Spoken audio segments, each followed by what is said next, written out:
Hi guys, welcome to Richard Cabile YouTube channel, and today's video I will teach you how to tweet on Twitter. So okay guys, but before we start, kindly subscribe to my YouTube channel by pressing the subscribe button and the bell to notify you if I have new video. So okay guys, let's start. You all have to do is go to Twitter application in your mobile phone.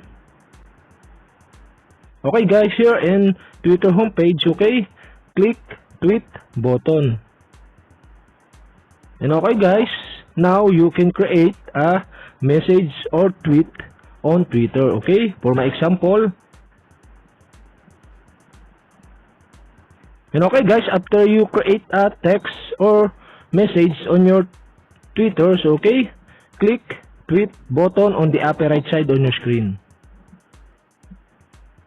And okay guys, your tweet are appear on the homepage on your Twitter. So okay, not only message tweet on Twitter, another one is you can create a tweet with image. Okay, click again the tweet button and okay, write a message.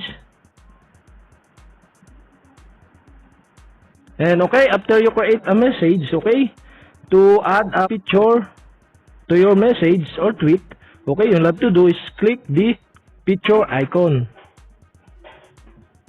And now you can select the image or you can capture via camera of your phone. So okay, but on my example, I choose an image to my gallery. So okay guys, this is an example only. And okay, after that, click the tweet button on the upper right side on your screen.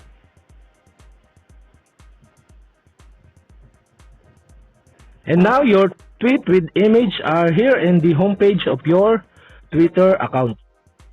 And okay guys, you can tweet my tweet if you are my followers. Okay, to tweet my message is, you all have to do is click the tweet button.